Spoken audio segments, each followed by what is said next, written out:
जैसा कि आज 2023 का अंतिम दिन है और कल से 2024 स्टार्ट हो रहा है। मैं खासकर बोर्ड एग्जाम के छात्रों के लिए कुछ महत्वपूर्ण बातें बता रहा हूँ, क्योंकि जैसे चाहे वो सीबीएसई बोर्ड हो जो स्टार्ट हो रहा है फरवरी में ही, और यूपी बोर्ड भी 22 फरवरी से ही स्टार्ट हो रहा है। यानी कि अगर हम टारगेट देखें तो हमारे पास 20 दिनों का समय है कि 20 दिन में जो है हमें जो तैयारी करनी है।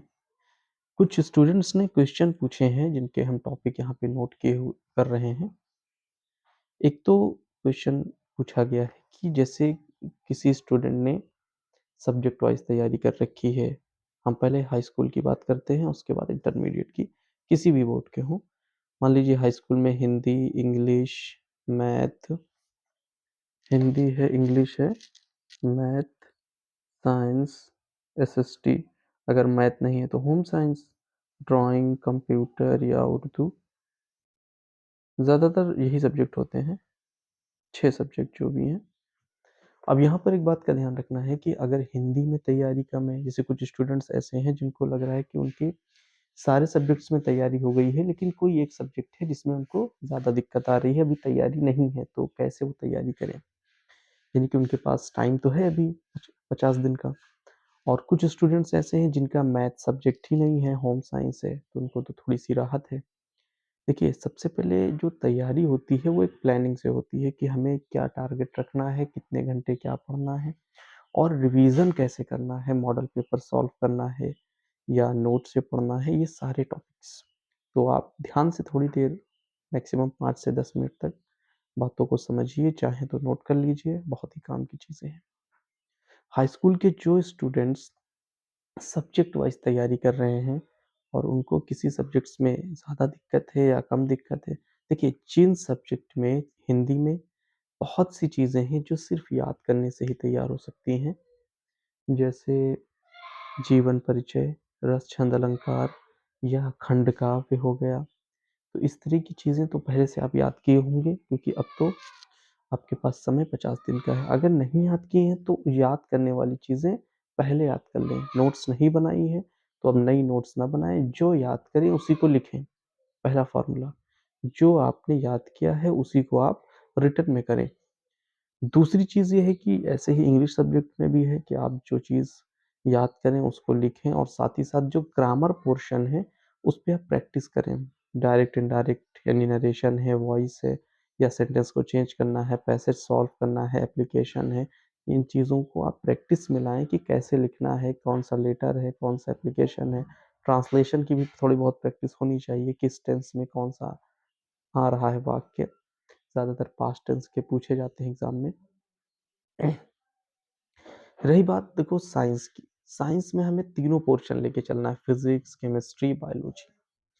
फिजिक्स के लिए आप, फिजिक्स में क्या होता है, न्यूमेरिकल, डेरिवेशन यानी सूत्र का निगमन और थ्योरी। तो आपको क्या करना है कि न्यूमेरिकल जिस चैप्टर को आप क्लियर कर लें, उसी चैप्टर के न्यूमेरिकल्स भी आपको आने चाहिए। नहीं आ रहे हैं तो आप सिर्फ थ्योरी थ्योरी तैयार कर लीजिए। कोई ऐसा पेपर नहीं हुआ अभी तक जो सिर्फ थ्योरी तैयार कर ले और मतलब पासिंग मार्क्स ना मिले। लेकिन अगर सिर्फ न्यूमेरिकल तैयार है और थ्योरी नहीं तैयार है तो दिक्कत है। तो थ्योरी कंप्लीटली आप तैयार करिए कि सभी चैप्टर की थ्योरी परिभाषाएं आप याद कर लीजिए। जब थ्योरी याद हो जाए फिर आप तैयारी करें न्यूमेरिकल सीखने की। 2 न्यूमेरिकल, 3 न्यूमेरिकल हर चैप्टर से आप लगाएँ, कैलकुलेशन करें, प्रैक्टिस करें, एक न्यूमेरिकल आ जाए उसी तरह का दूसरा न्यूमेरिकल लगाएँ। डेरिवेशन सीखना है। अब यहाँ से सारी बातें चाहे वो हाई स्कूल हो, इंटर हो, सबकी कॉमन है कि डेरिवेशन आप कर रहे हैं, सूत्र का निगमन, लॉन्ग आंसर। देखो आपको उल्टे स्टेप में पढ़ना है, पहले लॉन्ग आंसर, फिर शॉर्ट आंसर, फिर वेरी शॉर्ट, फिर एमसीक्यू। दीर्घ और विस्तृत पहले पढ़ना है, फिर लघु पढ़ना है, फिर अति लघु और लघु। जब आप विस्तृत और दीर्घ पढ़ लेंगे तो लघु और अति लघु वैसे ही कॉमन हो जाएंगे। बहुत से क्वेश्चन उसी से मिलते जुलते रहेंगे। केमिस्ट्री में आपको रिएक्शन सीखना है। हाई स्कूल का पहला चैप्टर भी केमिकल रिएक्शन का है, इंटर में भी काफ़ी रिएक्शंस हैं और इंटर में क्वेश्चन नंबर 5-6 पे तो रिएक्शन पूछी भी जाती हैं, क्या होता है, what happen when right only chemical equation, केवल रासायनिक समीकरण लिखना होता है। तो वो भी मस्ट है।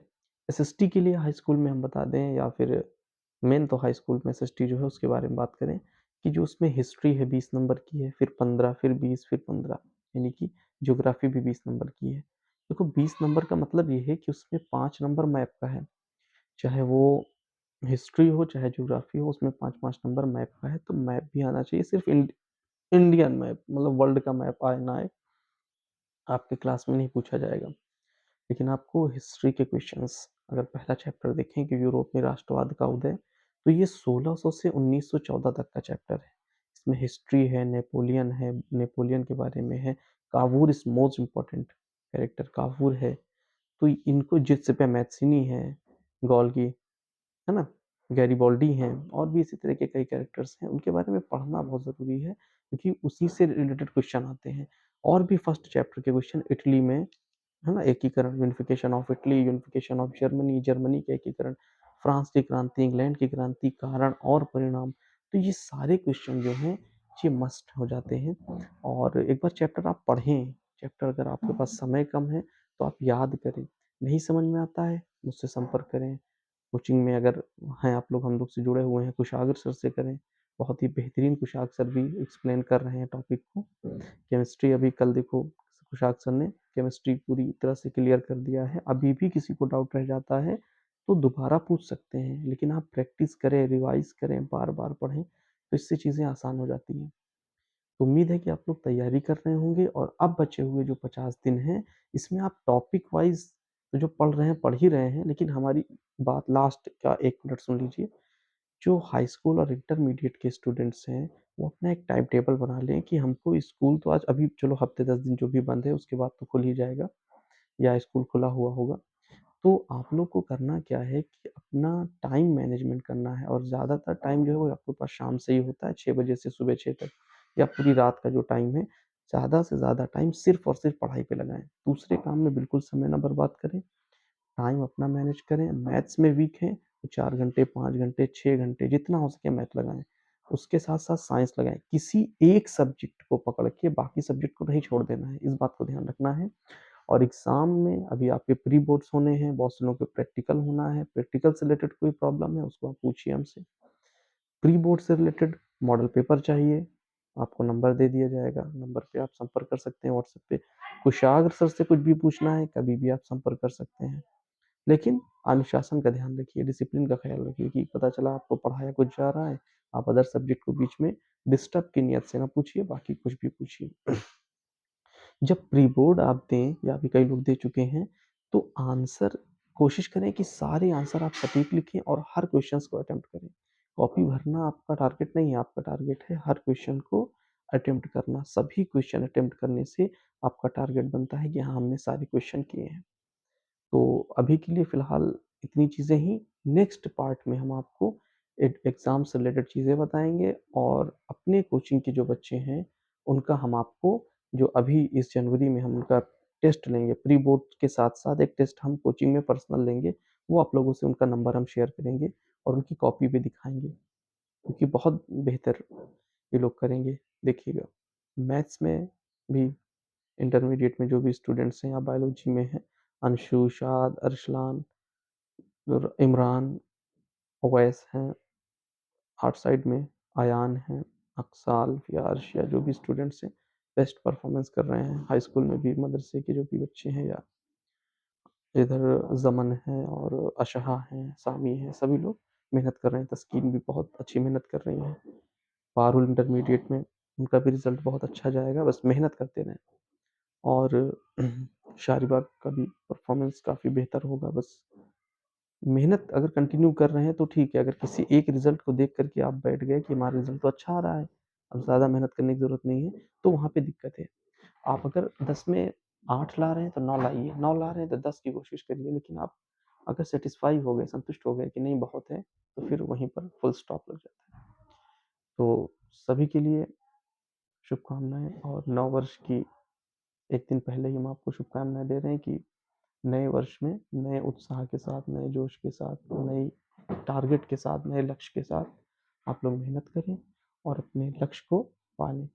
बहुत ही सरल है। बहुत से स्टूडेंट्स नीट के लिए इंटरमीडिएट के बाद या जेईई मेंस एडवांस के लिए जो भी मेहनत करना चाह रहे हैं या कोई सिविल में जाना चाहता है, अभी से अपना टारगेट बनाए रहिए और एग्ज़ाम बेस्ट दीजिए, क्योंकि एग्ज़ाम अगर बेस्ट होगा तो आपका रिज़ल्ट भी बेस्ट होगा। एक बार फिर से सभी को नए वर्ष की हार्दिक शुभकामनाएँ।